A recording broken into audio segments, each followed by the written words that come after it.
الطموح كبير والتحدي جاي من كل اتجاه، والأهلي بيدور على قائد تكتيكي يشيل الحلم فوق كتافه ويوصل بيه لأبعد نقطة في كأس العالم للأندية.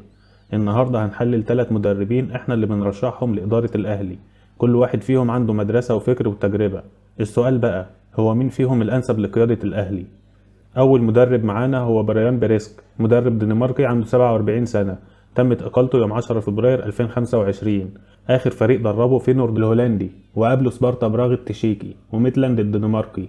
مع فينورد شارك في دوري أبطال أوروبا وساب الفريق بعد دور المجموعات، وكان وقتها في المركز ال19 ب 13 نقطة من 8 ماتشات، في حين يوفنتوس وقتها كان في المركز ال20 ومانشستر سيتي كان في المركز 22. خلال مشواره في البطولة كسب جيرونا 3-2 وبنفيكا 3-1 وسبارتا براغ 4-2 وبايرن ميونخ 3-0 وتعادل مع السيتي 3-3.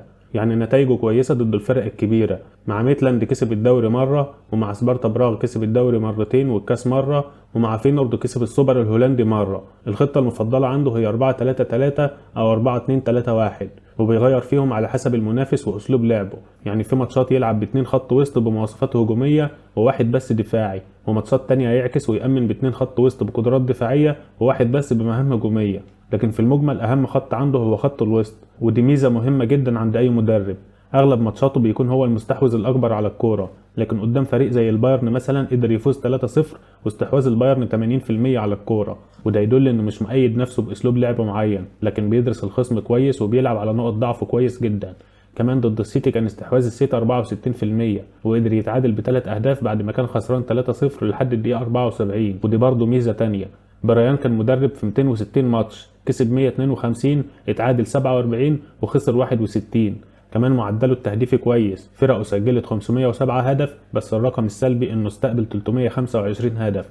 يعني بيسجل بمعدل 1.95 هدف كل مباراة، وبيستقبل 1.25 هدف كل مباراة. يعني الدفاع عنده بعافية شوية.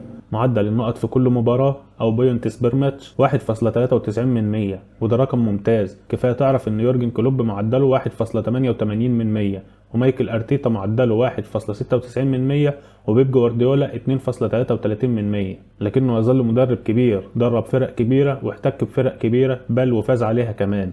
تاني مدرب معانا هو الألماني روجر شميدت، صاحب 58 سنة، تمت إقالته يوم 31 أغسطس 2024. آخر فريق دربه هو بنفيكا البرتغالي، وقابله بي اس في ايندهوفن الهولندي وباير ليفركوزن الألماني وريد بول سالزبورج النمساوي. أعتقد كلها فرق كبيرة وفي غنى عن التعريف. خلال مشواره التدريبي كسب عدة بطولات زي الدوري والسوبر مع بنفيكا، ودوري وكاس مع سالزبورج، وكاس وسوبر مع ايندهوفن، وكاس مع فريق بكين جوان الصيني. الخطة المفضلة هي 4-2-3-1، وده ما بيحلش الاستحواذ، ممكن تلاقيه خسران 2-0 بس مستحوذ 60% و40% من اللعب في التلت الأخير من الملعب. يعني الاستحواذ والضغط الهجومي حاجة مقدسة عنده. ودي خريطة لتقسيم اللعب في آخر 10 ماتشات، ما خسرش فيهم الاستحواذ غير في ماتش واحد بس. لاحظت برضو ان دايما استحواذه في الشوط الثاني اكتر من الشوط الاول، وده يمكن يكون مؤشر انه بيدرس الفريق الخصم في الشوط الاول وبينزل الشوط الثاني يلعب على نقط ضعف الخصم او الثغرات المتاحه ليه. شميدت كمدرب خد 739 ماتش، فاز في 425 وتعادل 151 وخسر 163، سجل 1539 جون واستقبل 844. يعني بيسجل بمعدل هدفين تقريبا كل ماتش، وبيستقبل 1.15 هدف كل ماتش. معدل النقط في كل مباراة نفس الرقم بتاع المدرب الأول بريان بيريسك، 1.93 نقطة كل ماتش. تالت مدرب معانا هو البرازيلي فرناندو دينيز، صاحب 51 سنة، تمت إقالته يوم 27 يناير 2025.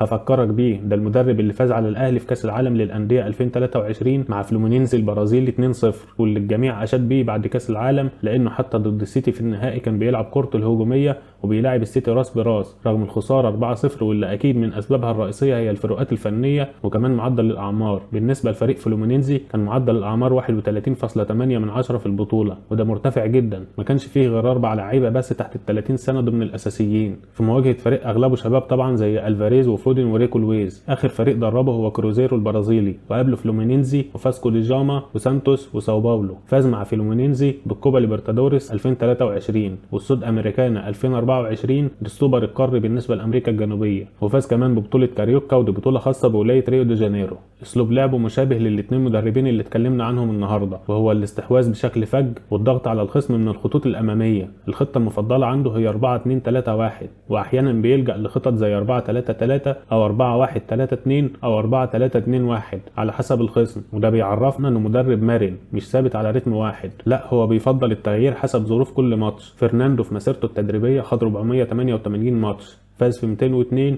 وتعادل 123 وخسر 163.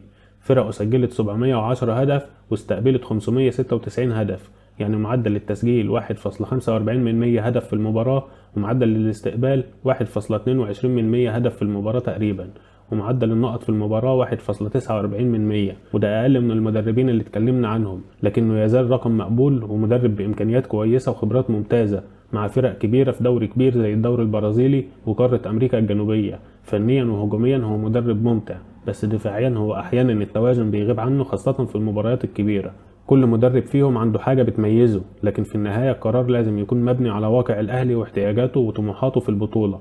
لو نفسك في ضغط عالي وكرة حديثة اشميدت هو الحل، ولو بتحب الكرة الجميلة والممتعة دينيز هو اللي يقدر يقدم لك ده، لكن لو عايز مقاتل وقائد ميداني بريان بيريسكي يستاهل الفرصة. في النهاية القرار عند الإدارة واحنا بنقدم اللي نقدر عليه. قول لنا في التعليقات تفضل حد من التلاتة ولا شايف حد رابع ممكن يكون أفضل للأهلي في الفترة دي، وياريت تدعمنا بلايك وشير واشتراك في القناة لو عجبك المحتوى. دمتم في أمان الله، سلام.